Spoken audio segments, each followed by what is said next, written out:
Welcome everybody to another episode of the Your Mate Tom podcast. And just before I introduce my next guest, I just want to give a quick shout out to all you lovely patrons. You guys supported me on Patreon. But seriously, from the bottom of my heart, I just want to express my gratitude to you guys because I could not continue doing what I do without you guys. As some of you know, YouTube isn't so kind to creators such as myself. So I have to rely on platforms like Patreon. So if any of you guys want to get behind me and what I'm doing, want to see bigger, better content, want me to continue this podcast, then please go check out Patreon. It's definitely the best way to do it. You also get some really cool perks like monthly live streams, merch giveaways, exclusive content, and you can also get a say in future videos. Like right now I'm working on my first mushroom experience trip report because you guys voted on it. So I'm so excited to share that with you guys. So it should release next week. Right now we're aiming to hit our first milestone, which will just ensure the sustainability of this channel, and that way I can make some cool videos that you guys have been waiting for a long time, like my girlfriend's first LSD trip live experience, more documentaries, trip simulations, and other ambitious projects. But yeah, like I said, without you guys, none of this can happen. And yeah, as time goes on, videos just take longer and longer to make because I have to put more effort into it if I want to improve the quality. So eventually I would like to hire some people to take off the workload. But yeah, I'm getting a bit ahead of myself. But you know, those are like future goals and other cool stuff, which I don't want to talk about here. But yeah, go check it out if you do want to support this channel. Another way to support this podcast is to get merch. We've got a wide variety of psychedelic designs. 10% of the profits do go to MAPS, which is the Multidisciplinary Association of Psychedelic Studies. So it is for a good cause, and they look awesome, and they'll give you good vibes for your next trip. And I do not condone the use of any drugs, of course, but if you are going to take substances, fuck's sake, test your drugs and get one of these testing kits. Links will be in the description box below. But that being said, guys, I'd like to introduce my next guest, James Jesso, who is a very highly intelligent, cool dude, and he's very good at articulating the psychedelic experience. He can definitely articulate a lot better than what I can, and he's a lot more knowledgeable when it comes to substances. And, you know, a lot of people come to me for advice and wisdom when it comes to these things, but this guy knows a fuckload more than what I do. So go, seriously, do yourself a favor, go check him out. You know, he's the author of Decomposing the Shadows, Lessons from the Psilocybin Mushrooms, which is a great read. I'll leave a link in the description box below. And he's also the host for Adventures Through the Mind podcast, which is where I discovered Julian Palmer, actually, who was my first guest on this channel. We went down a really deep rabbit hole in this one, which is what this podcast is all about. And we both had the opportunity to become open and vulnerable and talk about certain dark experiences that we've had with psychedelics and ways that we coped, among other things. I think you guys are really going to enjoy this. You'll have to forgive me the way I was in this podcast, because this was very late at night. Like, we started at past midnight, so I was tired and delirious, and I was chewing coca leaf powder, which is why I had to cut my face out through certain parts of the podcast, because I was just constantly fidgeting and it would have been very distracting. So, note to self, don't chew coca leaf before a podcast. You know, you live and you learn. I just started this podcast, so give me a break. Yeah, that's pretty much it. Enjoy.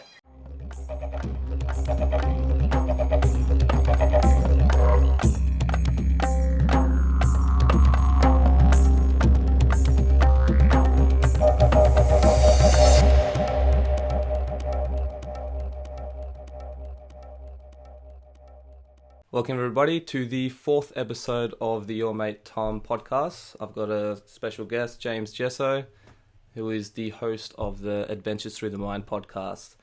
It was actually through you where I discovered Julian Palmer.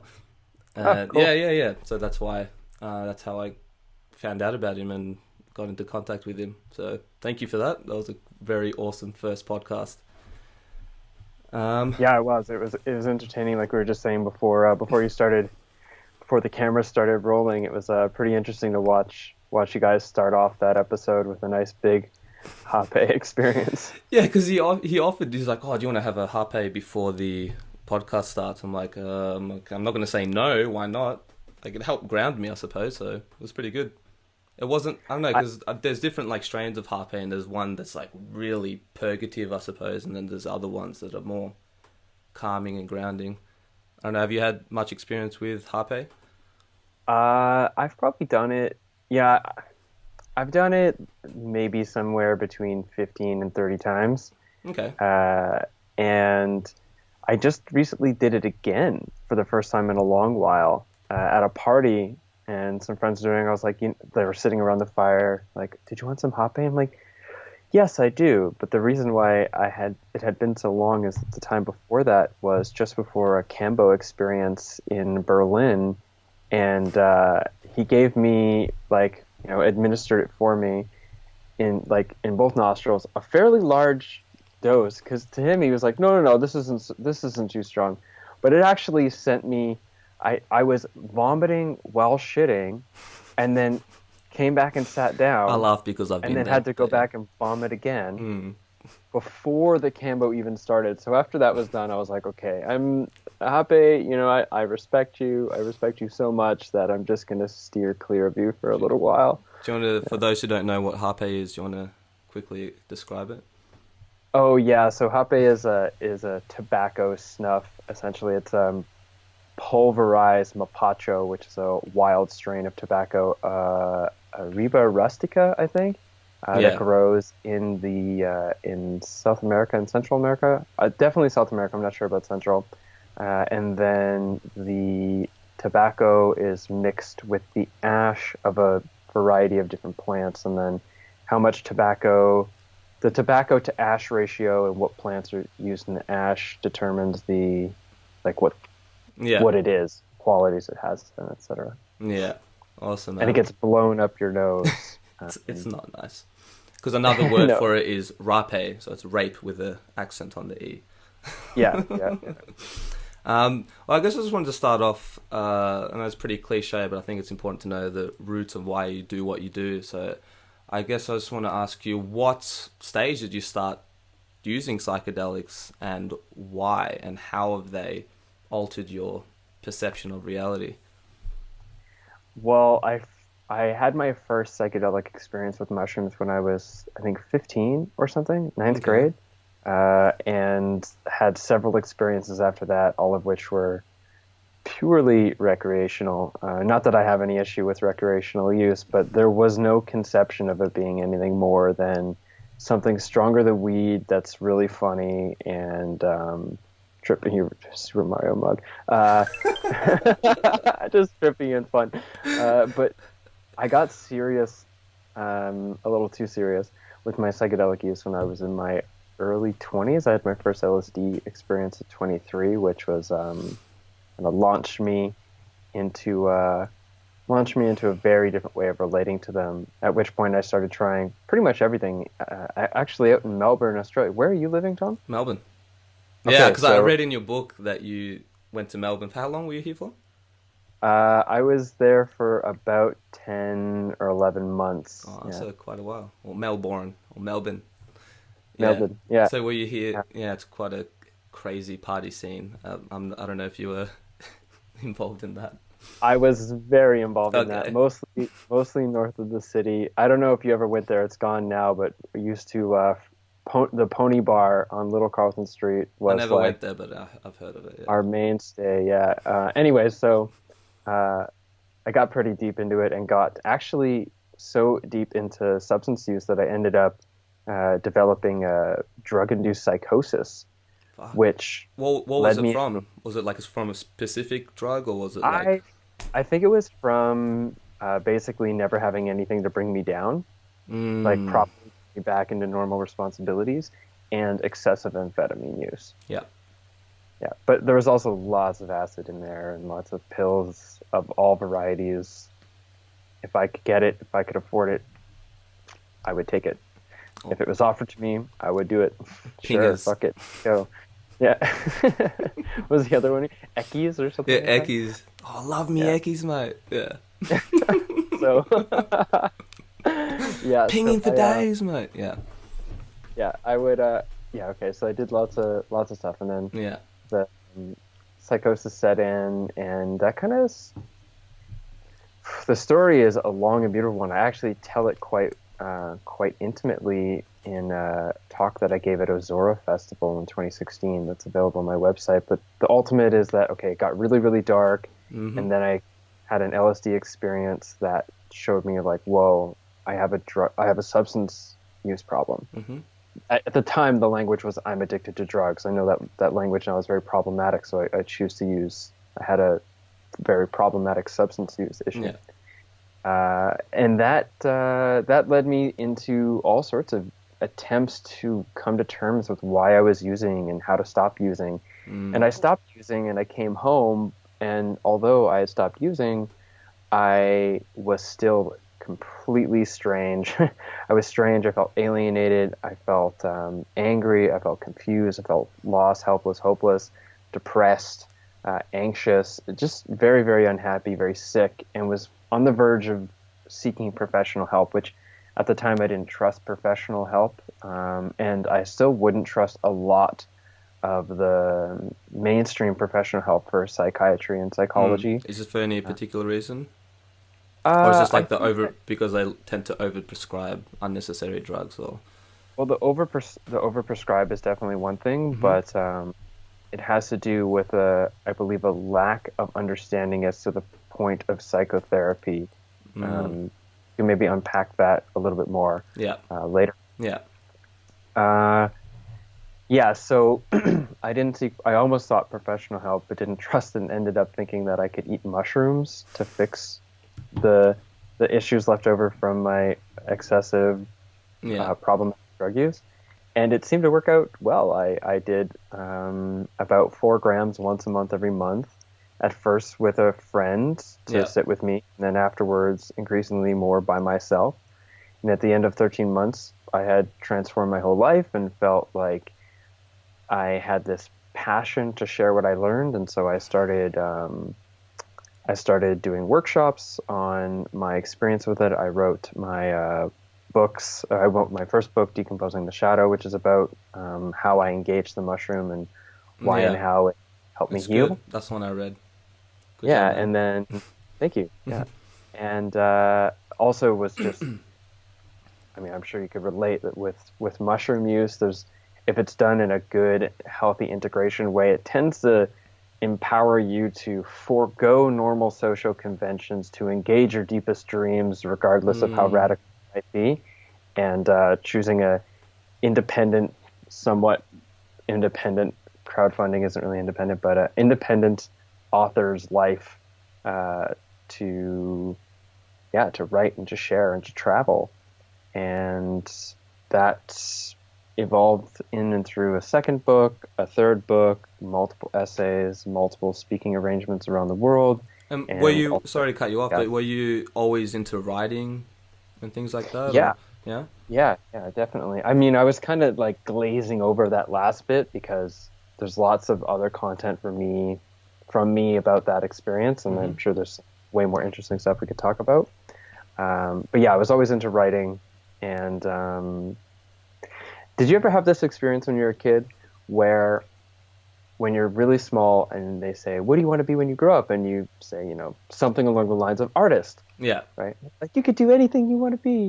Like, I want to be a writer. Oh, you could achieve anything. I want to be a painter. Oh, you can do it. Yeah. And then you hit a certain age and it's like, well, what do you want to be when you grow up? It's like, I want to be a writer. Oh, okay, that's cute. Art is cute, but what are you going to do for a job? Yeah, exactly. Right? It's like, how's that going to pay your bills?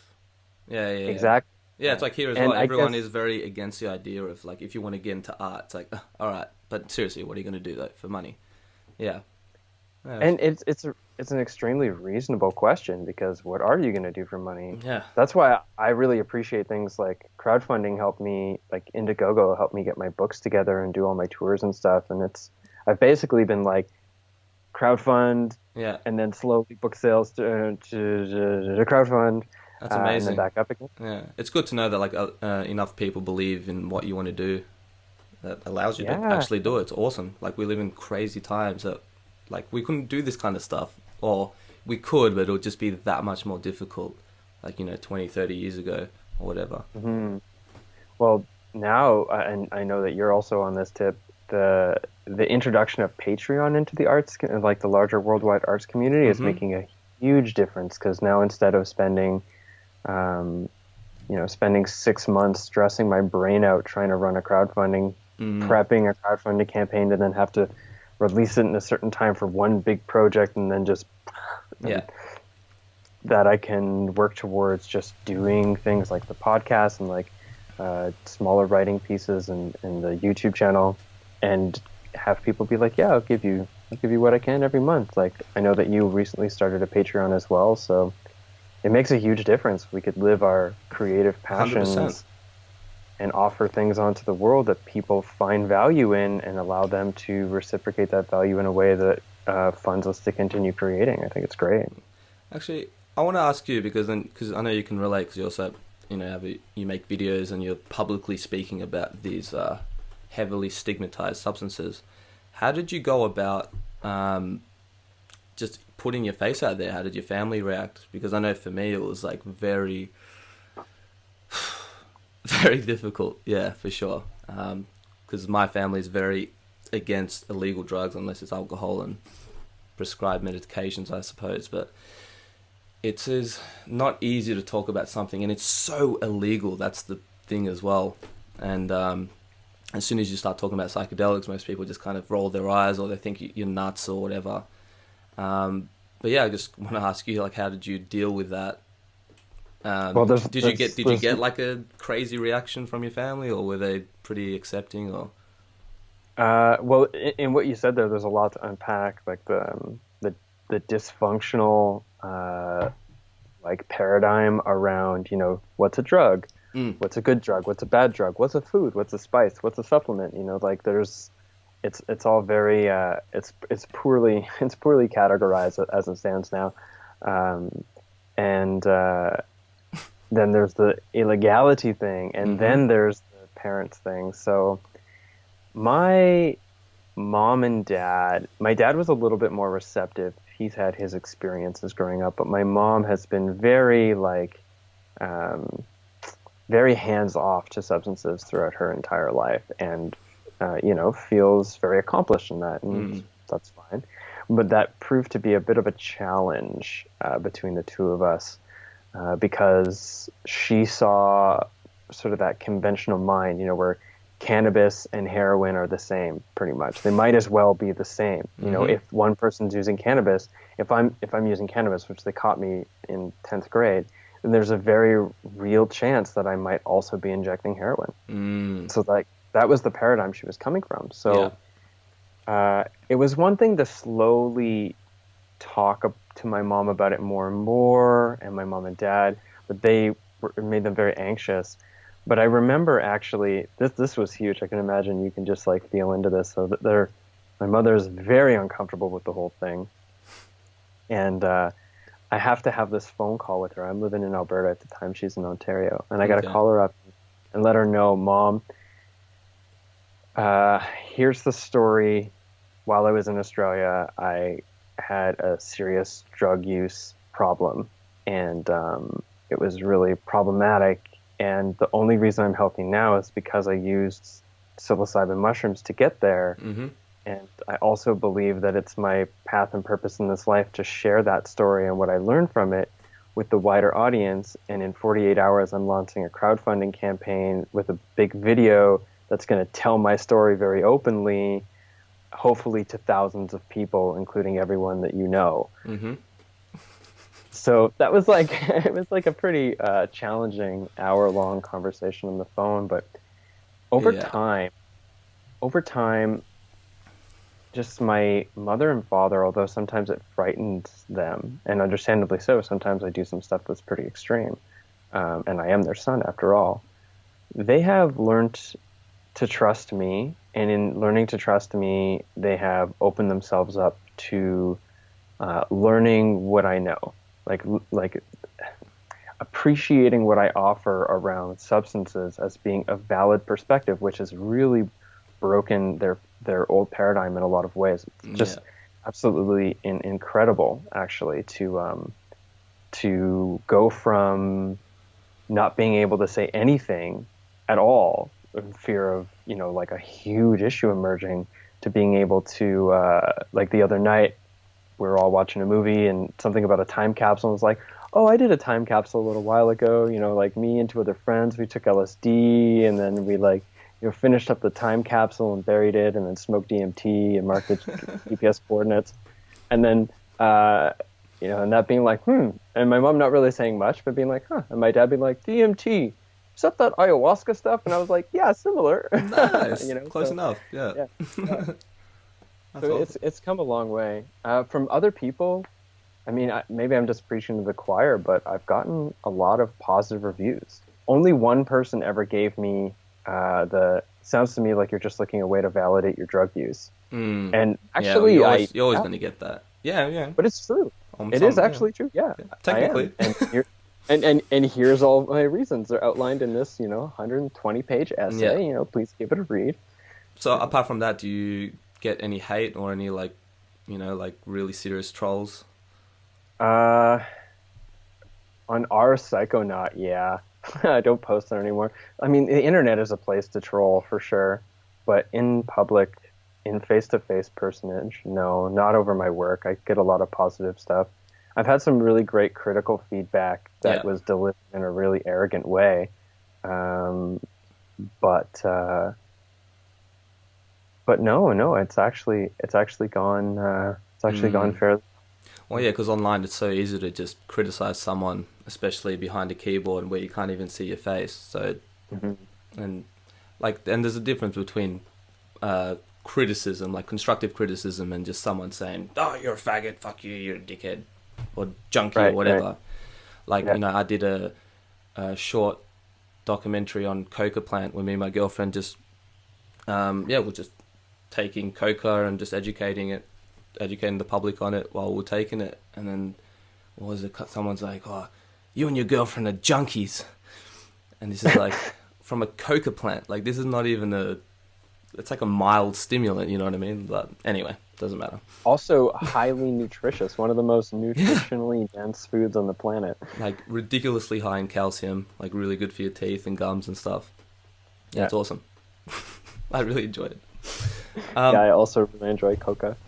But a point to be said, I really don't enjoy cocaine. Neither do I. I have tried it, and as much as it's nice to feel like I am the most awesome person in the world, fuck yeah, for 5 or 6 minutes, the payback is really not worth it. Yeah, I was going to say, it's not worth it. Calm down. And for example, here in Australia, coke, I think it's the most overrated drug in the world. Here in Australia especially, because it's like $350 for a gram. Oh, it's crazy expensive out there. Yeah. I've had it once here, and my mate's like, "Oh, this is the best thing ever," and I had it. I'm like, it's okay, because I had it in Chile.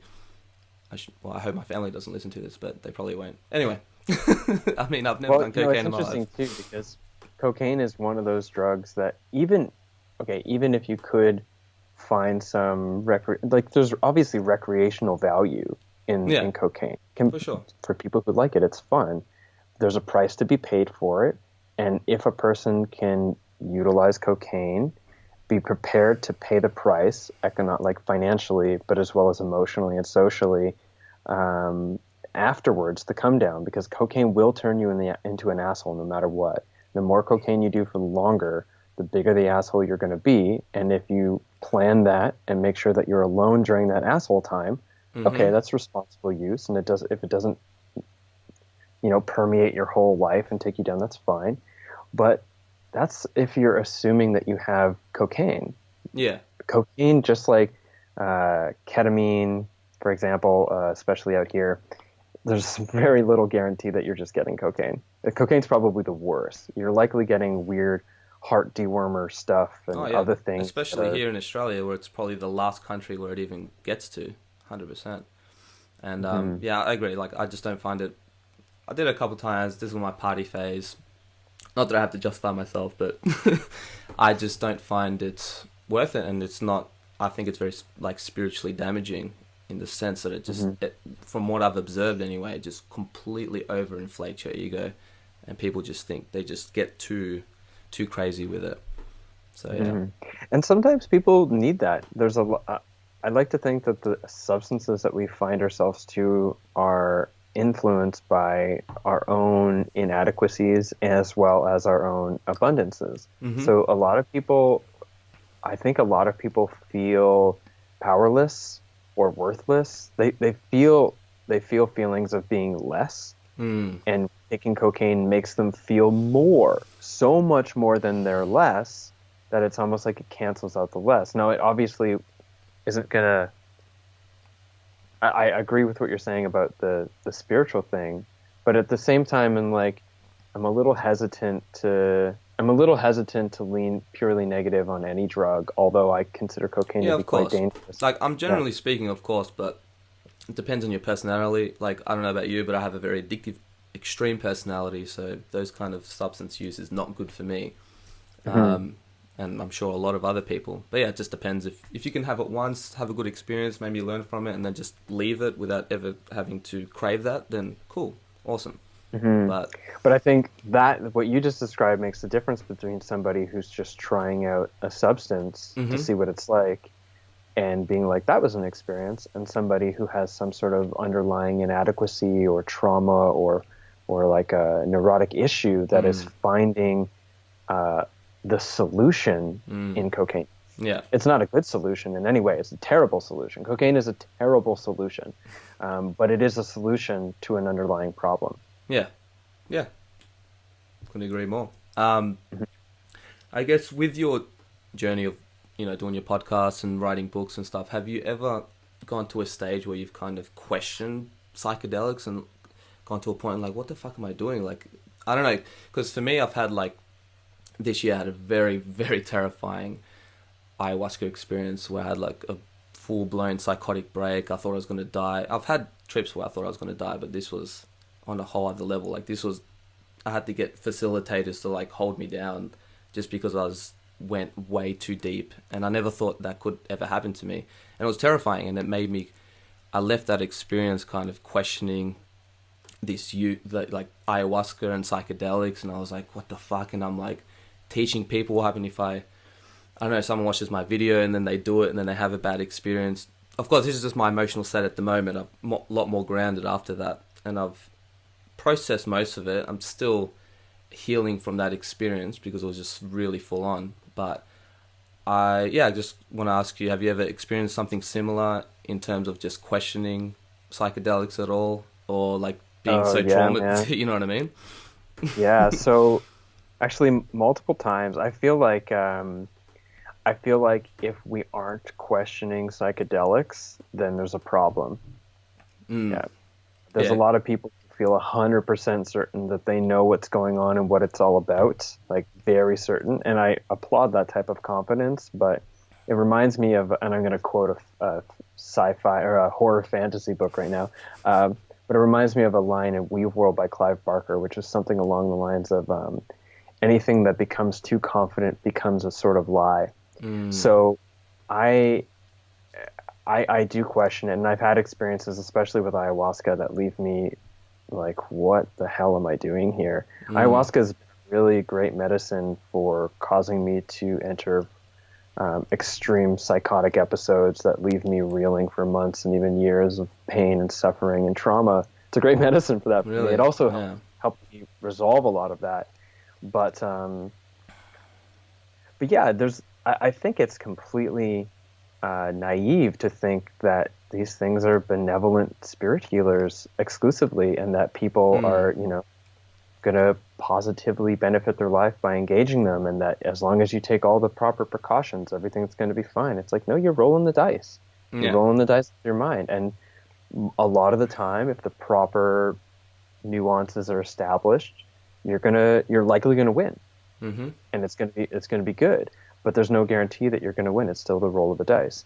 And actually, someone who I'll have on my show, I think the following episode from the one that released today, which is the day we're recording this, I don't know when you're releasing your show, is going to be with James Kent, who he's been releasing this series of episodes called The Last 10 Episodes of Dose Nation, where he explores what he calls the dark side of psychedelic culture, where he talks about the reality of psychotic breaks and suicides and addiction and even like, yeah, just really dark stuff that we're not choosing to talk about. And yeah, because it's very easy to brush off those really dark psychotic episodes, and what, you know, some worst case scenarios, some people do take their own life, and it's very easy to be like, oh yeah, but that's so rare and it never happens and blah blah blah blah blah. But it's so easy to detach yourself from that. But once you're in that experience, it's so fucked up and dark and like, wow,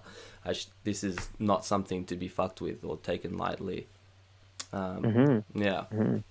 He actually has a really great episode of that series specifically about ayahuasca. I think it's I won't really outline it here because I think it's a great episode for you to check out and for your listeners. Definitely check it out. But I think it's called episode 6, The Master. It talks about guru worship and ayahuasca and makes a pretty interesting series of points around the problems in ayahuasca and what I'll call the fetishization, the fetishizing, the ayahuasca fetish of the current psychedelic culture. Okay, like loving Mother Ayahuasca and that kind of culture. Yeah, and I have no problems with people latching on to whatever metaphysical or religious belief structure just words that allows the them to integrate it into their lives. But then having that create justification for dissociating, denouncing, or even attacking any question of ayahuasca's validity or the psychedelics validity. Well, I was like that too, because when I first got into, well, especially after my first ayahuasca ceremony over 2 years ago, which is when I started the channel, I had this very it's very common, I'm sure we've all been there, that psychedelic warrior mentality of like, everyone should have psychedelics, it would solve all the world's problems, blah blah blah. You have depression, take mushrooms, that's what you need, and all that kind of stuff. And it's just very easy to fall into that trap. So I completely relate, and I don't judge people who do the same thing and like, oh, you should definitely take ayahuasca or do this, and they push the psychedelic agenda a bit too much. The psychedelic agenda, it's funny too, because it's not a hard and fast rule, but I can typically assess how often people, how long and how much psychedelic, how long in their, Jesus Christ, where are my words? How many psychedelics they've taken over what length of time and to what commitment by how evangelicist they are about it. Because most of the people who have taken a lot over a long time and haven't gotten wrapped up in a religious cult of some type are likely to be on the back foot about it. Yeah. Not to be like, ooh, leaning front foot forward. Well, yeah, because like, when you first get into it, it's very easy. A lot of the time, at least from my own experience, my first few experiences have always been very loving, and these substances felt very benevolent and amazing. But then when you go deeper and deeper and deeper into the rabbit hole, it can get darker, also lighter, because it's a spiral, from my own experience. And then you'd have a really bad trip, and you'd be like, "Oh fuck, that's you can't imagine it getting worse than that." And then till you next one, it can and it will. It can and it will, 100%. Yeah. Yeah, exactly. Another thing that's interesting is being public about criticisms around, especially around ayahuasca.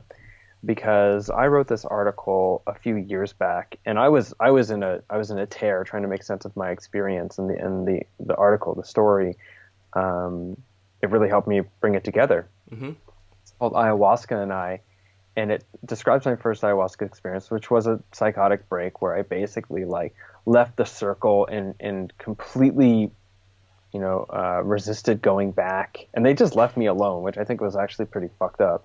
But they just left me alone. And I even at one point after leaving, I felt like the only thing I could do is I needed to break the spell of the ayahuasca. So I needed to go up back into the ceremony room even though I was 100% confident that ayahuasca was a parasitic plant consciousness and the shaman was her like warrior agent that was sent there to crack open each of us to feed off our pain and pleasure and steal our life.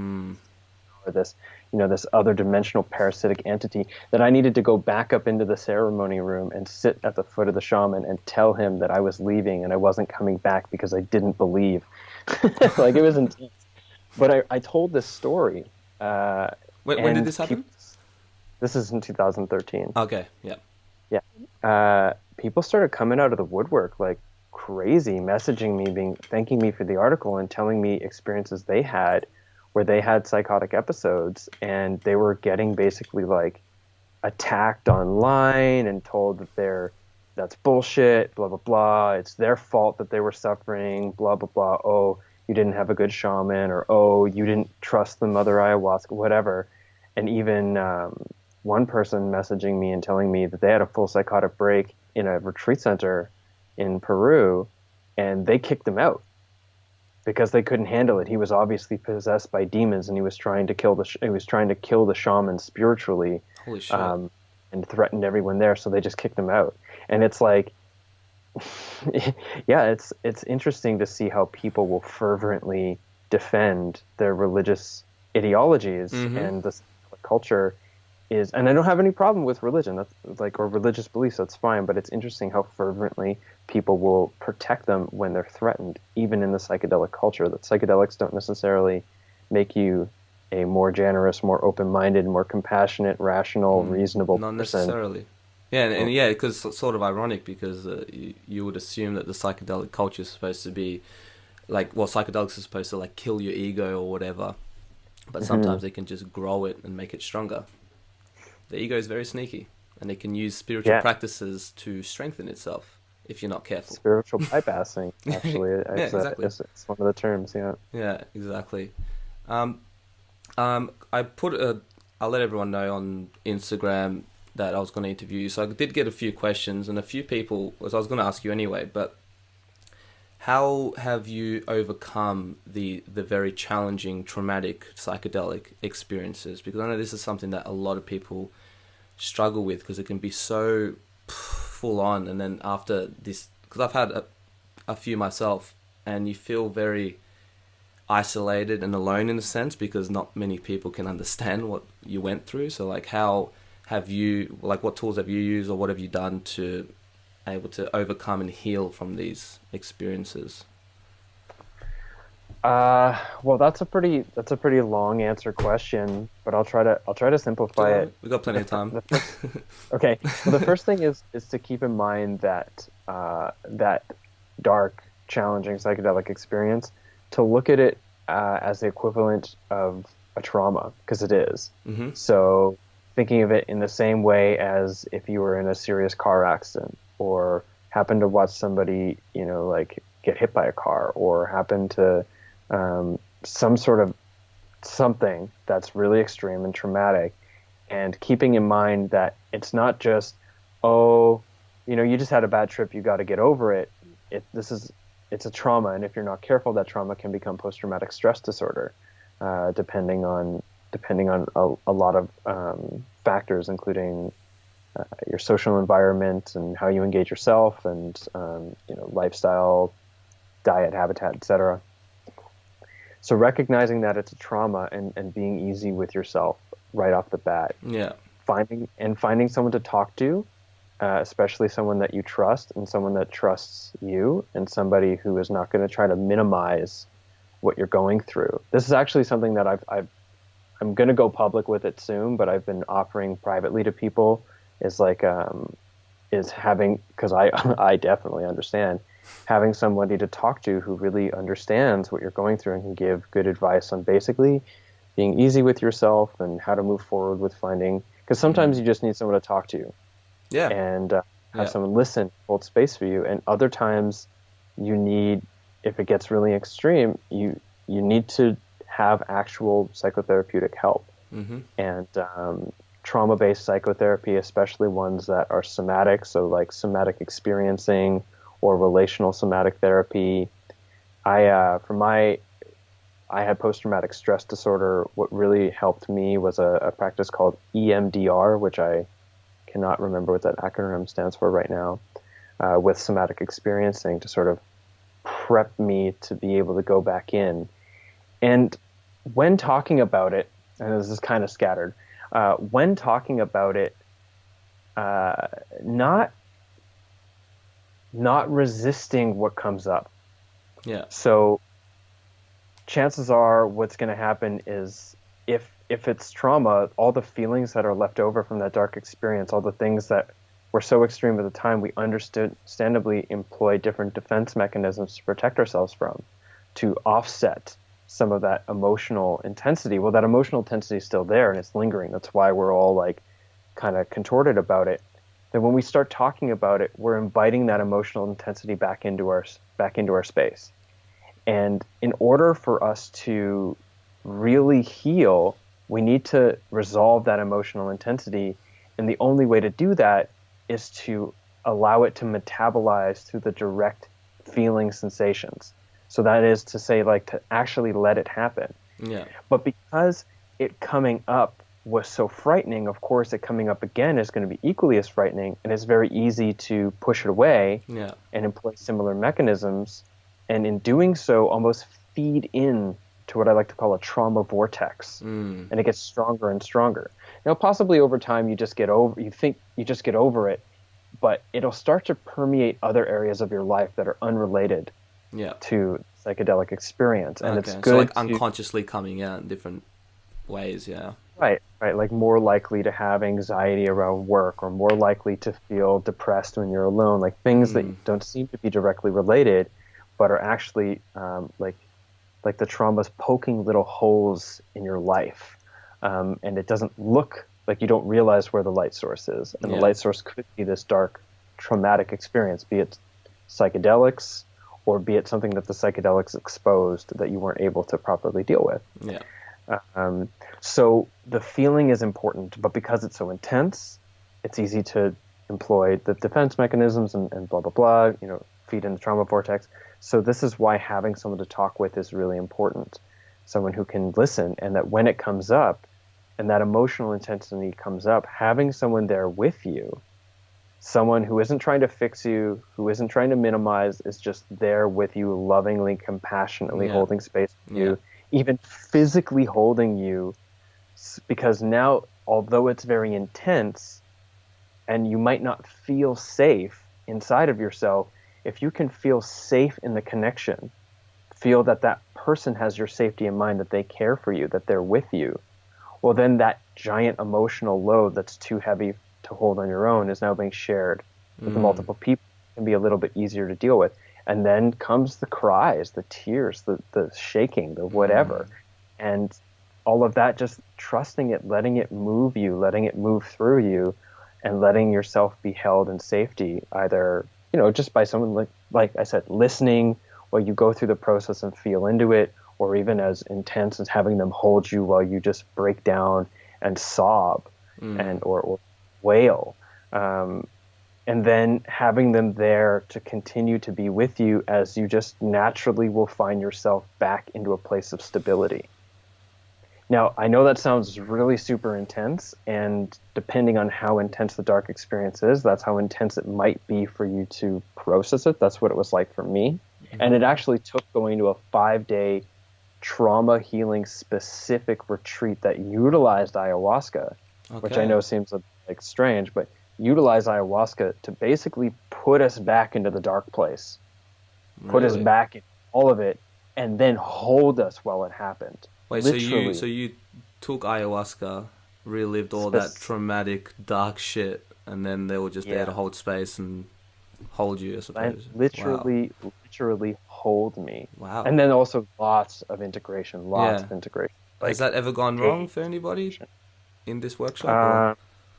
Not as far as I know. Okay. In fact, there are multiple, because we all stayed in contact after. There are multiple people who did not kill themselves because of that workshop or that retreat. So, Anyways, I'm not trying to promote ayahuasca here, but it can be challenging. The biggest thing I'd say is to just be easy on yourself, find someone to talk to, and support. Trust that if you can create a sense of being safe, either within yourself or within the connection with another person or a group of people, the body's natural healing intelligence will take over. Yeah, I couldn't agree with you more, though, in terms of talking to somebody, especially someone who's kind of been there themselves, and it doesn't necessarily have to be through a psychedelic-related trauma, but just someone who knows what you're talking about, where you've been, is really important. because then it gives you that hope of like, oh, well, this guy got through it and he seems good. So it gives you that drive to kind of keep going. Because, yeah, I can relate to a lot what you were saying, because I had a very traumatic experience where it triggered this very intense existential crisis, and I would be getting like waves of existential depression, despair, and just all hope was lost for me. And that is a very dark place to be when you just don't, Yeah. when you just lose hope, especially when I started this channel and I was so inspired, and it just, I don't know, I had so much hope and drive and inspiration, and then this just completely took it away from me. And then instead of dealing with it, and I tried to, but it was just so intense that I just couldn't sit there and deal with it, where I would just have to call a friend, or have to hang out with someone, or smoke weed, or just whatever I can to escape this feeling. Which is one of the reasons why I'll talk to you recently. I went to Southeast Asia just to have time for myself, just to have a break from everything, and have therapy and talk to a coach, get me through it. And I'm not going to say I'm 100% over it, but fucking dramatically feeling much, much, much, much better for sure. The waves come a lot less intense and a lot less frequent. They still come sometimes, but yes, I know what you mean about how traumatic and fucked up it is. And it is even that point of like, you said that some of the people didn't end up killing themselves, which is good. And even that thought was like, I don't know, when you found that everything's infinite, it's all meaningless, or whatever. That's what the state that I was in. But it's like, I was like, what's the fucking point of killing myself? I'm just going to come back and live this infinite amount of time. That's what I felt anyway. So that was, yeah, pretty tough, pretty dark. Wow, that's pretty dark to be in such despair over the meaninglessness of existence. Yeah. And knowing that it's so meaningless that even killing yourself is meaningless, and so that doesn't even matter. No. And so there's no escape. Like that is some Exactly. serious Groffian, second Matrix kind of stuff. Exactly. And I'm like, how do I deal with it? Because I've learned so much. I know so many tips and tricks to overcome depression and stuff like that, changing your state, doing exercise, eating healthy. But this was like a level of consciousness. This was like a philosophy problem. It didn't matter what I did. And I was exercising, I was eating healthy and all of that for sure. But this was like, how can I don't know, like resolve that? I just couldn't get over that. Especially it's more because I was tapped into all the pain and suffering of humanity. Like, when you're stuck, I don't know, you've been in the void outside of time, and you just live all that anguish and pain and suffering. And I'm like, I couldn't find the justification for it, especially because it's like, oh, it's all meaningless. And I'm like, what's the point of all this kind of stuff? So yeah, it can be pretty tough. And yeah, but definitely getting much better. I don't want to get too doom and gloomy, but sometimes it's good to talk about it, because I know that a lot of people feel kind of solace. It's like, oh, well, I'm not the only one going through this, which is good. Because like you were pointing back to what you were saying before, it's good to talk to someone and get the support. And yeah, I think a lot of people have gone through those dark places, and it's very hard to integrate that, especially with the stigmatization against psychedelics. And yeah, but anyways, man, I'm feeling much better for sure. I think that that's the key. I think what you just said before, talking to someone, especially who's gone through it before, and getting support, and not, it sounds really hippie, but I think it goes back to love, getting as much love and joy into your life as much as possible. Mm-hmm. Yeah. That and I'm glad you're feeling better, Tom. Thank you. The love and joy is important, but love and joy, depending on how you use it, I don't see love and joy as being necessarily coupled all the time. No. Sometimes love and despair are the same. I feel sometimes. love transcends duality, whereas joy is a part of it, in a sense. I don't It's know. like on the quote unquote higher feelings. Exactly. Yeah. I believe that, of course, when there's trauma and when there's suffering and when there's the type of despair that you're talking about, we want to be free of it. Yeah. And understand. So why would we want to live this one chance we have to be the identity we've established suffering? Seems unfortunate. Yeah. And obviously if we could change that, we'd want to. And at the same time, I believe that those dark experiences are a gift, because they come with very profound lessons. Yeah. And it's very difficult to see them as a gift and as a teacher, especially when they feel like a poison, and they are a poisoning. And especially when it happens at the time and it's so soon, you know? And that poison can kill you. It really can. Yeah. It can also make you stronger. And by stronger, I mean more resilient over time. And trusting in the dark process, not to bring you to light, but to educate you and to deepen experience of what it means to be human and alive.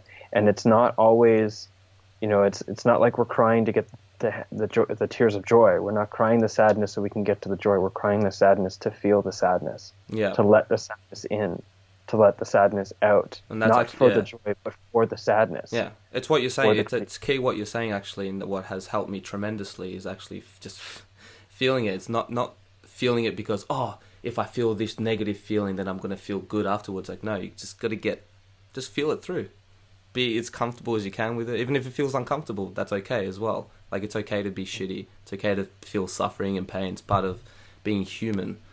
But like you said, there's a lot of profound lessons if you look for it. And it can be difficult sometimes. Like, it's taken me... Especially if you're alone. Yeah, especially if you're alone. Exactly. Which is why it's so key to seek for help, because so many people suffer in silence. And isolation does not help when you're like in that much pain. But, and you had said like you don't want it to be all doom and gloomy, and I completely understand that, because people probably tune into your podcast. I've seen your your mannerisms and your general tone is like, it's very inviting. It's very like, hooray. Hooray. And yet, like you said, these types of conversations are important because there's this over prioritization of, hey, it's all about happiness and comfort and entertainment and this and that. And it's like, the reality is like, that's less than half of the human experience. And when that's the only thing that's available, it becomes alienating to the people who aren't there, because they can't feel it. They can't get there, so they feel alienated, or they feel resentful, or whatever it is, or self-hatred, etc. But the stigma around mental illness and darkness, I think, is one that is more damaging than the darkness itself. And I appreciate that you've invited us to go here, because I think that these are the things that we need to be openly talking about, which is why I openly talk about it on the regular. Yeah, same. Like, it can make me feel uncomfortable, maybe opening up with that kind of stuff, but I never hesitate to do it. Because, there's this too much stigmatization against, like you said, negativity and mental illness especially. Like, it's just funny, like, like if you go to school and you break an arm, you wear a cast and everyone starts signing your arm, like, no big deal. But then if you got depression... Get better soon. Yeah, but then if you get depression or anxiety or some mental illness, then everyone's like, kind of, stay away from that guy. When it's the same thing. Like, instead of breaking your arm, your operating system's just faulty for the meanwhile, and it's very important to get support. And like, depression is very close to my heart for sure. So that's actually one of my main motivations for starting this channel to begin with. It wasn't even psychedelics per se. I think that's the theme of my channel, but it's always been about like mental illness and personal growth and just helping people with those kind of experiences. Oh man, totally the same for me. It's like the psychedelics is more like the packaging. Yeah, it's the brand. Really exactly. Exciting. Yeah, But when you start dialing in, it's like even the psychedelic experience isn't about the psychedelic experience. No, exactly. That's cool, man. I appreciate you going there as well. But I want to talk about your last trip in Mexico. Oh, yeah. So for those who don't know, James went to Mexico with Julian Palmer, Kalindi, and who was the doctor? Dr. Jerry. Dr. Jerry. Yeah, exactly. He's the author of the God molecule. Yeah. Nice. It's about 5-MeO-DMT. Yeah. Okay. So I went to Mexico actually earlier this year. My original intention was I want to do a mushroom ceremony. But I went in January, so it was out of season, but this was after my ayahuasca experience. So I'm like, I'm not taking mushrooms, definitely not. I'm going to go to Mexico and do the opposite of my original intention and actually have fun with my girlfriend, go to the beach, and just do nothing to do with healing, or because sometimes it's a paradox, and if you go too far with always in healing mode, then it's you're always in sickness mode. Exactly. Thank you. And yeah, it's important to have fun as well, but it's a balance. But yeah, I've always specifically been interested in mushrooms. This is a substance that's the ones that resonates with me the most. And I actually had an ayahuasca vision that told me, like, you need to go to Mexico. And I had like these visions that I was taking mushrooms in Mexico and stuff like that. And then in the ceremony, it was actually a Mexican lady who was like really into that, and then she hooked me up with her contacts in Mexico. But anyways, I didn't end up doing it, but I was always very interested in the shamanic use of mushrooms, which I've never experienced myself. I've only done I've done recreational, but the Terence McKenna way, the 5 grams in silent darkness. Have you done... Well, Terence just as a point, yeah, this is often not talked about. Terence McKenna's very suggestion is the one that kept him from doing the mushrooms the rest of his life, because he was traumatized by his 5 grams in silent darkness. So that's like a point to consider for the listeners. It's not him that's left promoting this. It's other people isolating aspects of his work outside of the larger context that are promoting it. Well, and just before you go into your experience, I agree as well. Like with the 5 grams in silent darkness, I am never actually going to do that again. It's like no, for real. Like, I'm not fundamentally against it, but I have just been to very extremely terrifying states that I would never, ever, ever do a huge dose like that by myself at night. Like, if I was to ever do mushrooms again, it would actually be in Mexico. Well, doesn't even necessarily have to be in Mexico, but I would like to do it in more of a shamanic context, if it feels right, of course. But anyways, how was your experience, and how was the experience different to the 5 grams alone? Well, I hate to burst your bubble a little bit, but I didn't meet any mushroom shamans in Mexico. They're probably there, but what I experienced, and I'm sure that you could probably find some, but what I experienced was that you get the mushrooms from, because it's a very matriarchal culture that I went to. Okay. You get the mushrooms from the, we'll say, shamanista, for the lack of better terminology, the curandera, and we ate them together, just in a cabin. Nice. And there was no official shamanism going on here. There was no facilitator. We all just were together. And we were all on our own independent experiences, interacting with each other. I mean, we had some, Jerry had some extremely potent, we'll say, like medicine ceremony music playing, which sometimes was very nice and other times was very, very challenging. Some of it was like Maria Sabina singing. Anyways, wow. There wasn't like going to Peru. It's like there's a whole cultural hierarchy around how to use ayahuasca. Well, that wasn't there with the mushrooms. It felt like the experience was being, and this is something Julian had mentioned, and when he mentioned it, it really landed for me. Like, it wasn't my first insight. It was his insight that like landed very, very strongly, which is that it felt like it was being curated by the mountain itself. And so it was very strong. Stronger. What was the dose? Did you know? Well, like I said, just today I released the episode of the 4 of us all talking afterwards. And I'll link it in the show notes. Yeah. Yeah, and then on that page there's pictures and of us there, and one of the pictures is how they dose. And I can't remember her name, which I know is actually disrespectful because the name in the story is a really important part of honoring lineage, but the woman who provided the mushrooms, she would select what is one dose. Like, she'd select, like, trust it, and it would get wrapped in this leaf that kind of works as a little like jungle refrigerator or something. I saw the pictures that you posted. Okay, that's what that leaf was. Okay. So I'd say that it was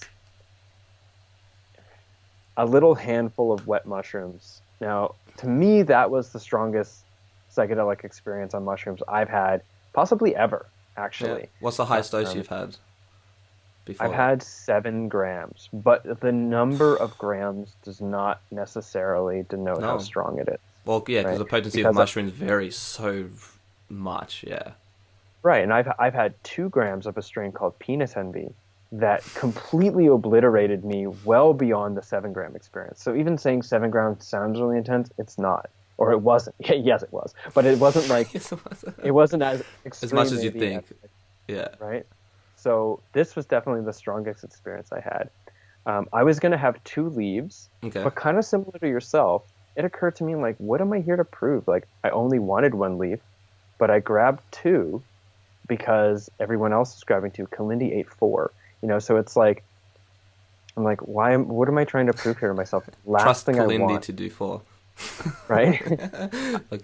I feel healthy for the first time in like 2.5 years because I've resolved this trauma. The last fucking thing I want is another one. Yeah. And so I chose just to eat 1 of the 2 that I had, and I feel like that was a really good decision because it actually got very, very dark for me. Yeah. Yeah, and okay, so without sharing too much about it, there was a few. And it's funny because I didn't think I'd share this publicly, but I'm going to share it, Tom, with you and with your listeners. Well, I did a storytelling event. Yeah, I did a storytelling event about it. I was going to record it, and I was like, no, I'm not going to record this. It's only for the people that showed up. Yeah. And so there was 3 main revelations, I guess, for me. And the first one actually was about death and dying, because the trauma that I had was when I nearly died in Peru while I was on ayahuasca from a blood sugar episode occasioned by a pineapple. And so that was a real big part of it. And there was a lot of honey in the tea, which I hadn't prepared myself for. Multiple times since then, I've had what might be blood sugar crashes because I have hypoglycemia while tripping, which can be very frightening. Now, it might be psychosomatic because it feels like that, and then I spin out. Like perhaps if I had like a testing strip, then I'd be able to confirm or deny. But I had everything prepared to normalize my blood sugar just in case. But what I didn't realize is that this tea, when I started drinking it, was full of honey. So I entered into the experience like, oh shit. Because she makes it as a tea for us. Okay. I'm like, oh shit, this is going to be huge. This is like my blood sugar is going to crash big time. And when it started to crash, I started to like spiral out really intensely with a lot of fear and a lot of memories from that experience coming up. And even to one point, Jerry's partner was sitting with me, and she was holding me. So funny. It was her first time, and she was just like in bliss mode, and it's my umpteenth time. I'm on the same dose, and I'm spiraling out in fear and whatever. Doesn't get easier. I'm like, no, it doesn't. So I'm kind of like sitting there. I'm basically crying in her lap, being like, I don't want to die. Like, I don't want to fucking die here. This is not what I want. I don't want to be sick. I don't want to blah, blah, blah. Yeah. And understandably so, like, why would I want to experience these things? And all she could say to me afterwards, she told me she had no idea what to do. So she just pat my head and said, everything is beautiful. And this is what's interesting for me because, there's this prioritization in psychedelic culture that says, if this comes up, you need to surrender onto your own death. You need to just let it happen, let it happen, let it happen. Now, I'm not sure where I stand on that at this point. And by I'm not sure, I mean, I don't even know if I want to talk about it because my ideas aren't clear yet. But in that moment, I was, okay, I'm thinking about the work of Stephen Jenkinson. Okay. He's a guy that I've been reading a lot then, reading a lot now still, and just interviewed for the show coming out in a month or so. And his idea is that it is possible not to die, which is to say that it is possible to resist the active verb, the active choice of dying, and to instead resist and resist and resist until you are killed by whatever ails you, which is different because it's not the active engagement of dying. So I thought to myself, all right, and I've been thinking about how, okay, so then I want to start developing my dying practice now, hopefully 30, 40, 50, 60 years before I'm at my terminal completion, that I've already been in the dying process. So I realize, all right, if this is it, if I'm going to die here right now, and there's a few options. One, this is just a bad trip, or this is just a very uncomfortable experience, and I'm making it worse by whatever, freaking out. Or I am in serious medical risk right now, and there's nothing that can be done. And I'm making it worse by freaking out right now. Yeah. Or I'm in a serious medical emergency, and there's nothing that can be done. I'm going to die no matter what. Yeah. All three of these things, although I couldn't determine between which was true or truer, all three of these things basically said to me, you need to relax. And the only way I could think to relax is to surrender. So I said to myself, all right, let's just assume worst case scenario, I am dying. Do I really want my last moments to be that of reeling in pain and suffering and fear? At some point, I have to let go. And so I just said, okay, I'll try to go out with as much courage as I can. And I just surrendered onto my own death. At which point I did not die. I went into an incredibly beautiful space for some length of time I can't imagine, or that I can't describe, until Jerry's partner had to get up and do something. She was like called back in. And then all of a sudden I was reeling again. It was like everything was all anxious and I felt nauseous and this and that. And at that point I was like, okay, I just need to trust. Just relax, just surrender. Okay, so maybe you are, maybe you're not, whatever. Just relax into the experience. So the first one, I guess, was to relax and surrender onto my own death. And I have since practiced that when I'm like lying down for a nap or something, or even I had a severe heat stroke after hiking all day in Squamish without a hat and without proper water a couple months ago. Yeah. And just surrendering into pain, relaxing into pain, and just being like, okay, well, just let it be. Like there's nothing I can do. Just be more mindful. Yeah. Yeah. Or I've just been practicing what it's like. What if lying here is my last moments? How could I surrender onto my death lying here right now? So practice a little bit, when it's not as frightening as when it will be real one day. Yeah, exactly. So that's one. The other one was, oh man, this story. I'm not going to tell the story in full detail because it's pretty interesting. Okay. I wonder how the guys would feel about this story, because like it was all something that was happening to me in what I perceived to be my personal private space inside of the cabin underneath my blanket. My personal private space underneath the blanket. Everyone else is having their personal private space. I'm under my blanket doing my thing. But I, at some point, had been taken.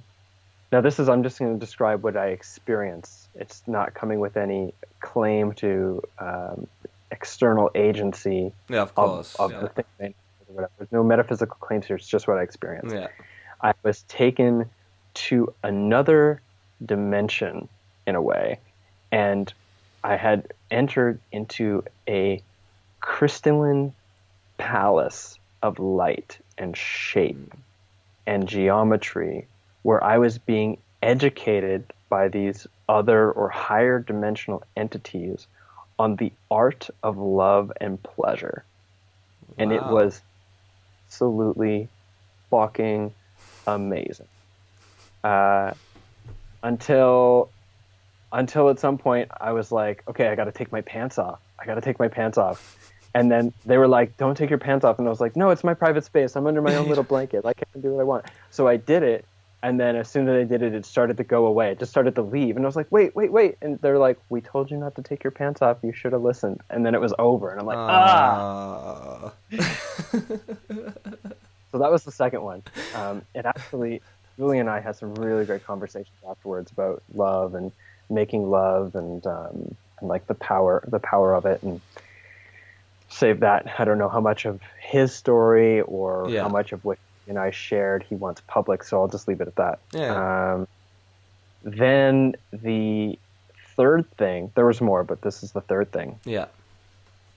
I am feeling clear. I've surrendered onto my own death. I'm still feeling nauseous, but I'm no longer frightened that I'm going to die, like spin out and vomit to my death, like Yeah. what happened to Rue nearly. And my encounters with the sex entities are over, and I decide to go for a little walk. We're on a cabin on the side of a hill, and it's actually a really beautiful little cabin. It's a really beautiful hill. We're like way up southern Mexican mountains. This is at nighttime? Nighttime, and it just so happened to be the day after, the day after the peak of the full moon. Wow. And I walk out, and now the moon is at its highest height in the sky.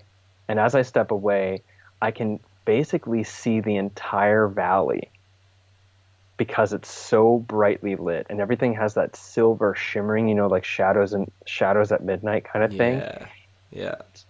I look to, Nice. I look in front of me, there's all these plants, and like I see the valley, and the moon is super high in the sky, and I'm still on the mushroom, so it's got this beautiful lattice work emanating from the glow of the moonlight coming off the moon and into the sky. And to my right is the cabin, and it's like hanging there, and these like beautiful Bergmansia trees are just draping over it on the side of this mountain, and there's this incredible garden that I can see. Sounds majestic as fuck. Actually majestic as fuck. It was perhaps one of the most beautiful things I've ever seen in my life. Wow. Here's the thing. I'm standing there. I'm in Mexico. I'm living this thing that I've desired to do for so long. And I realize that I have no one to share it with. This is so profound and so beautiful and so meaningful, and yet there is nobody. I'm standing out here all by myself, and though there are people inside and we get along, there are certain, I didn't feel like they could relate, that I could relate to their experience of this, or that they would relate to my experience of this, because there wasn't that intimacy of friendship that comes when, well, it's an unfair statement. I feel really close friends with Julian, or reasonably close friends with Julian, but there wasn't that sense of like my brothers. I have get what you're saying. Brothers and sisters in my life, right? And it just felt incredibly lonely. And I thought, there are some things in life that are just so beautiful and so wondrous that it's almost a shame to experience them alone. Yeah. And I wondered, as incredible as this experience is, what's the point of just continuing to leave and having these incredible, profound experiences that I don't share with anyone? Yeah. And that was a really big thing for me to consider. Now, it also came with like, okay, so then how do I share it? Well, I realized I share it through story. I share it in my writing. I share it in, like right now, I'm sharing it with you in oral storytelling, right? So those are the three. One, it's like surrender, have courage, surrender onto my own death was one thing. Relax and surrender. The other one was like, relax, she'll be right, mate. Just right. It'll be fine. And then the other one was just encounters with like extreme pleasure and what it means to embrace pleasure and to make love. And then the third was about beauty and aloneness and some things being so beautiful that the true weight of their majesty cannot be held by one person alone, which is paraphrasing Stephen Jenkinson. Yeah. Wow, sounds fucking really profound, man. Sounds like So was it just the one ceremony that you did in Mexico? Yes, actually. At one point, that morning before the hike, before the trip, we hiked up to the top of this mountain to a Zapotec sacred site. Yeah. And while up there, there was the opportunity to smoke toad up on the top of this mountain, which I imagine is like actually one of the best opportunities. It's like it's right there. It's being gifted to me in that moment. Yeah. Because we're all there as like equals and friends and guests of Jerry, and he's willing to hold the space. He's a very experienced facilitator, and on an ego trip level, here I am up on the mountain with these psychedelic luminaries. I mean, that's a total ego trip. That's what's running through my head, and like this is one hell of an opportunity. But the reality is that I wasn't ready, and I have no shame over not being ready. I know that I went to Mexico to I went to Mexico to eat mushrooms. I did not go to Mexico to smoke toad. Yeah.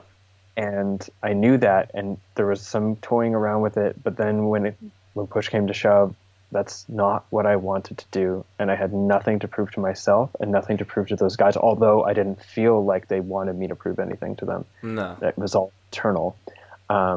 So I didn't smoke the toad, but they did.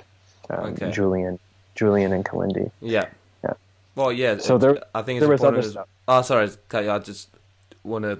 Please. It's just the point you did before. It's important not to take psychedelics out of ego and do it because it feels right. And I've done psychedelics out of ego, and it never ends well. Not once. Not Completely once. Completely agree. Yeah, exactly. And well, I want to talk about a little bit more about mushrooms, because I was decomposing the shadow. Sorry, what was the title? Sorry, man. It's really okay. late at night. What's the title of your first book? Yeah. It's almost like 1:30 in the morning for you there. Yeah, exactly. It's called Decomposing the Shadow: Lessons from the Psilocybin Mushroom. So it's like Decomposing the Shadow. So I want to know, what is your relationship with psilocybin mushrooms? Do you find it...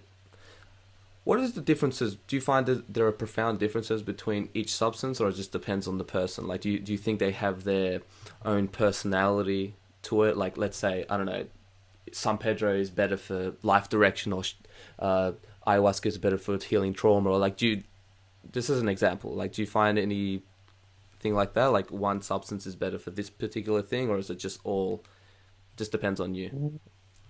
I think that it depends on a variety of factors. Yeah. Certain substances are, I believe, more inclined towards certain things. Yeah. And then wielded will either amplify that inclination or depress that inclination. And then each one has a variety of different things that it can achieve, for sure. As for personality, obviously there's a unique set of experiential characteristics to each different substance, which, moving through the human system, takes on a sense of personality because we anthropomorphize things. And of course, it also has a sense of externalized agency because it's a change in our experience that is being occasioned by an exogenous trigger. Yeah. And so we can interact with that sense of external agency or, spirit, and check out the different qualities and have a psychologically and spiritually meaningful engagement with that change in our subjective experience. And so, there's different characteristics. I mean, there's a very obvious difference, for example, between drinking ayahuasca and eating mescaline. Yeah. Right? At the entheogenic doses, like the very, very high doses, I think it would be difficult to differentiate because they'll all have the same potency. Yeah. At 300, 400 micrograms of LSD is going to be like probably pretty similar in how discombobulated you become to 10 or 11 grams of mushrooms. Yeah. Or like a nice big dose of ayahuasca. Like they'll all still have their different characteristics, but each of them will likely make you very horizontal and take you away from identification with your external physical environment in a prioritization of your inner subjective experience. Oh yeah. So specifically about decomposing the shadow in mushrooms, my premise with that book, like the thesis, is within a certain dose range, engaged in a specific way, or a generally specific way, certain things can be achieved. And the things that can be achieved is the uncovering or the dissolution of psychological defense mechanisms, the kinds that I mentioned were employed during trauma. Yeah. The ones that are being employed to hold in what at the time I called past emotional repression. Yeah. Things that we have been shown to, forced to, or chosen to suppress about who we are. Feelings that we didn't feel, even traumas that we didn't finish, all of which influence our personality And each time we push, reject, dissociate, repress, or what's the other one, or whatever. Each time we push away something authentic, we become a little bit more inauthentic, and it becomes unconscious. We're subconsciously inauthentic. We're just ourselves, but it creates a false or illusory allure to what's happening. It alters the stories that we tell ourselves about why, what, about the world around us, which can be somewhat dysfunctional. So, and lead us to, for example, depression or despair or anxiety or really dysfunctional behaviors in our relationships or an incapacity to do things that feel good. There could be a lot that hold us back because of this, and that with mushrooms, it dissolves the defenses and allows all the unfelt emotions to come up while encouraging us in the process to just let it all out.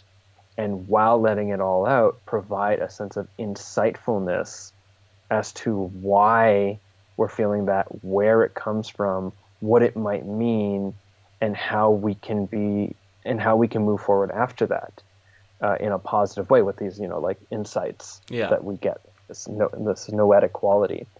And my premise there is that this can happen if the set is correct, which is like you've prepared yourself to be feeling things out, that you've prepared yourself not to attach to the superficial aspects of the experience, merely the aesthetics or merely what you're seeing, and believing that metaphorical thought play is exactly what it is rather than representative of a deeper emotional process within the self.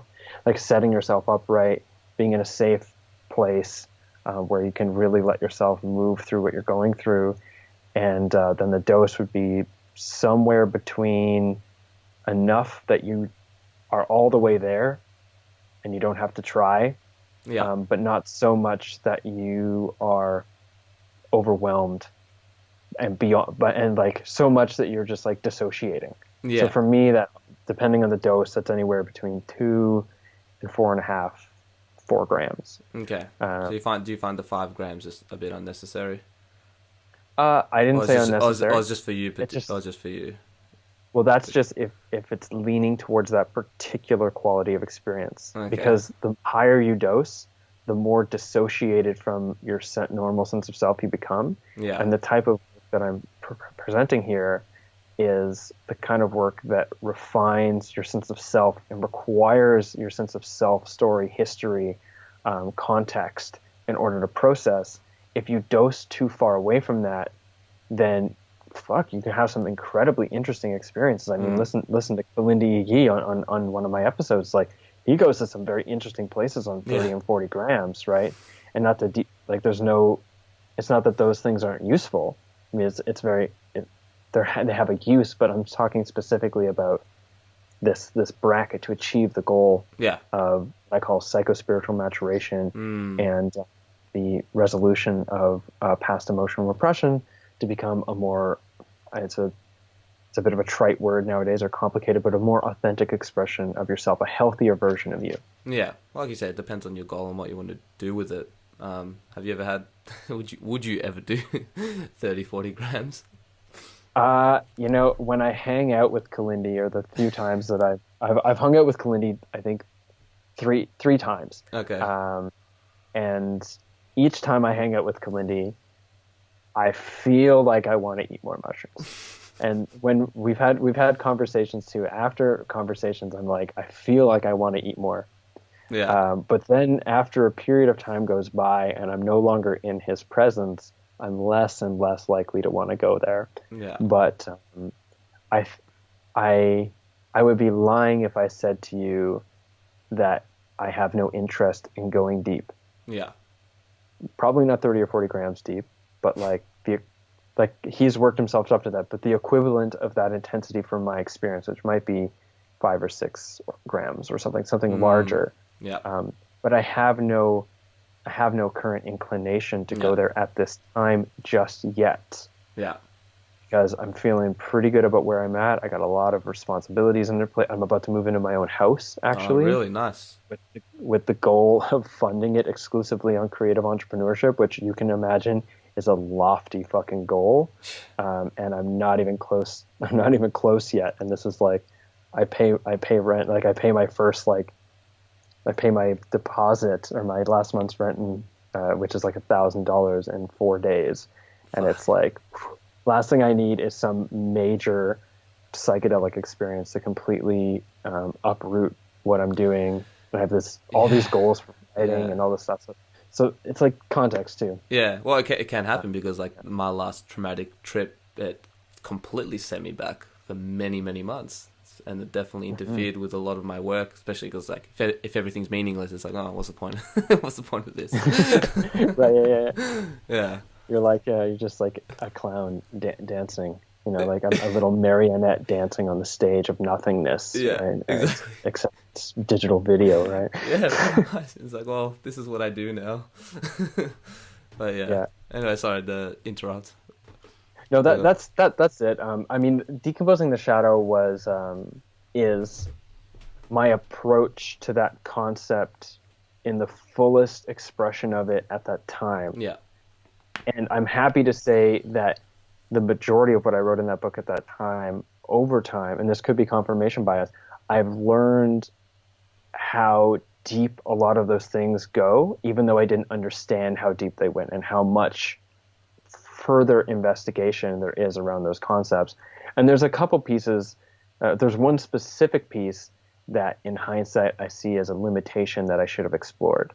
The limitation is I made it too much about the self without considering, which is a part of what it is, but without making it very clear that none of this really means anything if you don't have a community that you're participating and expressing these changes within. Yes. So finding a tribe. Exactly. Or just participating in where you are. It's not always easy with our conventional, like we talked about earlier, people having their stigmas around mental illness and drug use and et cetera. And then that was a very clinical academic book, the mushroom experience, psychological models, et cetera. And then I wrote a second one that complemented it, which was taking all of those ideas and then playing them out in real time, telling stories of my own dark psychedelic experiences and how I got there and how I went through it, which is another part of decomposing the shadow I didn't mention. There's a very, very strong prioritization of going through the uncomfortable aspects in a positive way rather than rejecting them and creating anxiety, bad trips and trauma. Okay. I know, so how long have we gone? I actually wanted to ask you your personal belief systems on what the fuck is psychedelics. Do you believe that because I oscillate between belief systems. I'm like, I just go to, I don't even know anymore. I'm not even going to try to figure it out. But I want to know, like, do you believe that these things are like sentient entities or like some sort of intelligence, or do you think that it's just purely just a projection from our mind, or like, what are your thoughts on these substances? There's a lot to unpack there. It depends on the angle, right? Yeah. If I come from an angle of my normal baseline reality and the physical parameters that I can assess and what I can see in the commonalities of perception established in baseline focused on physical parameters, then I would say that most of it is just flights of fancy. That's expressions of our own subconscious, which is confusing and mysterious and chaotic and interesting and maybe frightening. But I think that that's a very limited view because it excludes finding ways to understand the poetry. Then there's questions of like, well, then if those aren't real, how do I know that this is real? How do I know that what I experience as my baseline is real? Am I just, like what did Jim Carrey say? Just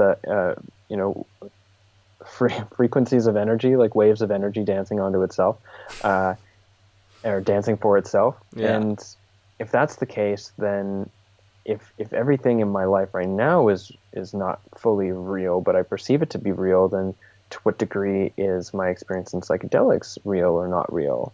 And then there's the other question of like, even if I don't go into that sense of I'm not real, what is to say that the organic, animate, living beings that I interact with by consuming, specifically we'll say plants and fungi, don't have a quality of intelligence that upon consuming them create a change in their nutritional profile, create a change in my inner subjective awareness that is an expression of their intelligence in a way that I can directly relate to it, because I've become too domesticated to be able to, use my heart as an organ of perception to enter the forest space and interact with the smells and feelings and sensations and whatever to communicate with the plants and have them educate me. So maybe there's that. Maybe it's plant communication.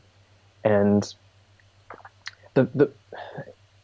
so all of that being said, like, I don't know. Exactly.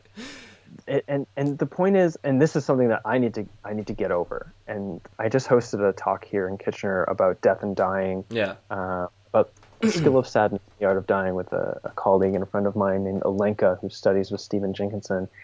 And we talked about the addiction to competence and this need to understand things. And I struggle with that. I've got a hardcore addiction to competence, hardcore addiction to mastery, and sometimes very dysfunctional perfectionism habits of like, I got to get it done. I can relate. It's got me in a lot of trouble. That's why I want to go deeper. I want to go deeper in the rabbit hole and figure out what this whole thing's about. But then you figure out that the rabbit hole is never ending. Right, because the mystery will always be a mystery. Yeah. And though I find a lot of value in unpacking things and discovering new things and illuminating things and et cetera, at the same time, mystery with a capital M will always be mystery. And at some point, I think it's completely okay to say, I don't know, but I'm having a lot of bewildering fun exploring how unknowing this whole thing is. Yeah, exactly. It's fun to talk about. It's fun to try to figure it out and play this game. And like you said, this mystery, I don't think we're ever going to figure it out. Maybe upon death, maybe not. Who knows? Maybe, yeah. Yeah, maybe if not then. But I think it's like truth as well. And as soon as you you label and put into words, you've already lost it as well. Mm-hmm. Yeah. Possibly. I think it is possible if, this is like, now we're going to get into this stuff where it's like, I don't know, but actually I have ideas. Yeah. Right. So I think about things like truth with a capital T, M with a capital mystery, G with or God with a capital G kind of thing. And I believe it to be, I like to explore and have a tendency to believe it to be a feeling state. Yeah. Truth is a feeling state. It's what Buddhism actually talks about this. They say like absolute truth cannot be spoken. Otherwise, as soon as you speak, you can have relative truth and partial truth, but absolute truth can only be experienced. Yeah. Right. And I didn't realize that was a Buddhist thing. So that's how I think about it. But I do also believe that it is possible to speak words that occasion a sense of absolute truth in another. Yeah. I'm not speaking absolute truth because I think that's impossible. Yeah. Because it only just sounds. But I think it is possible to occasion a sense of it in another person. They can be pointers, like partial truth that can send you to the general direction. Yeah. Yeah, but whether or not I'm actually capable of doing that, well, I don't know, maybe I have my moments, but I don't actually. I think anyone who believes that they can do it might be megalomaniac, but at the same time, it's unreasonable to think that everyone is as lost and curious and unsure about the nature of existence as I am. Yeah, exactly. And I guess maybe there are people that know. Hey? Yeah, maybe exactly. Maybe who knows? Like you got your Jesuses and all those kind of people. Who knows? Yeah, Jesus, Krishna, Buddha. Who else? All those guys. Muhammad. That's another one. I don't know about Muhammad. As far as I understand the history of that, is he might be a. It's like everyone. Have you seen South Park? There's the super best friends. Have you seen that episode? No, anyway, I haven't seen. Okay. Anyway, there's like this super organization. They're like the Avengers, but it's all the religious figures like Jesus, Muhammad. Well, then South Park got in trouble because it's like, hey, you guys can't draw Muhammad, And they're like, yeah. Apparently it's a big no-no. It really is. But they still did it. out of principle. It's like either everything's okay to make fun of or nothing is. And I agree with that philosophy.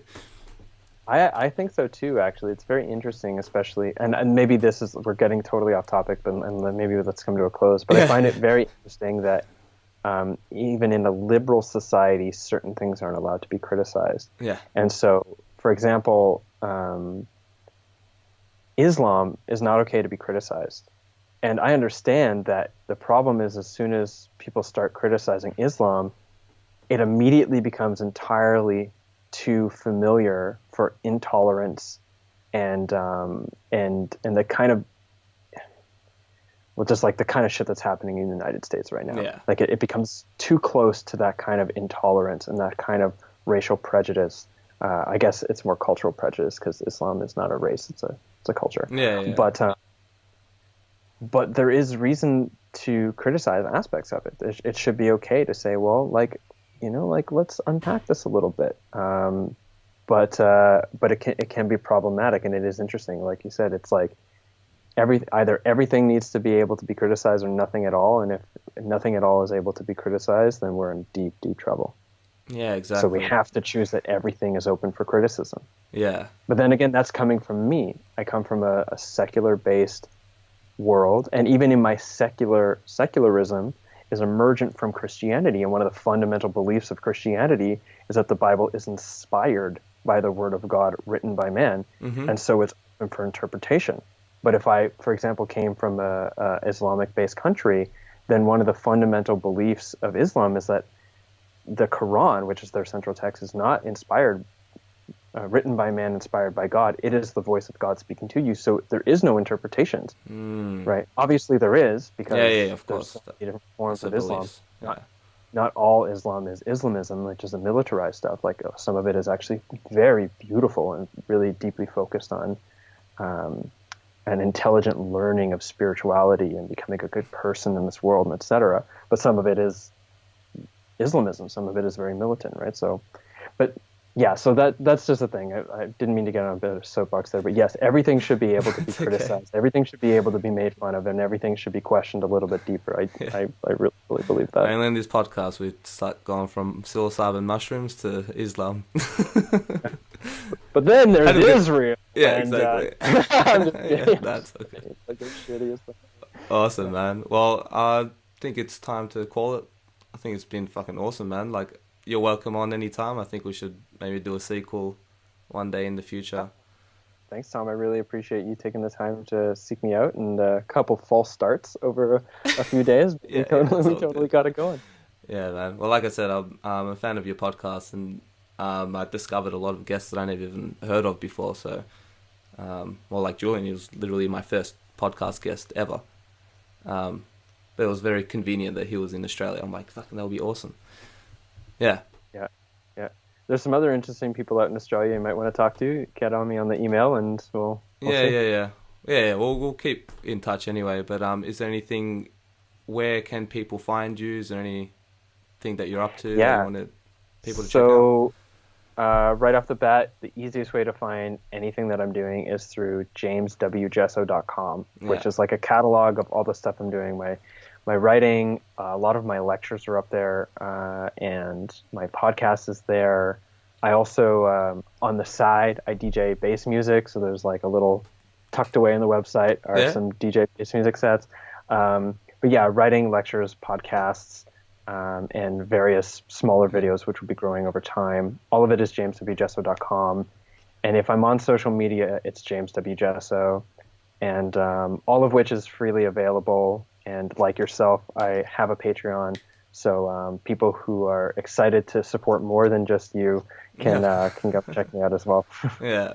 Well, it's YouTube makes it very difficult for content creators such as ourselves, because as soon as the algorithm's completely against, especially drugs. Yeah. No, I have not released.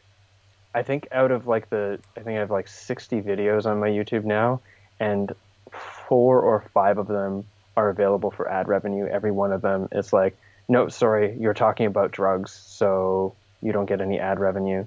And I wasn't making much off ad revenue anyways. It's like, anyone who thinks that you're going to make a milli off ad revenue on YouTube, it's silly, but it's more of a principle. It's just it's unfortunate because it's like, for example, I have a Coca documentary, which is me taking it where it's legal actually, and it's not even that much of a potent drug.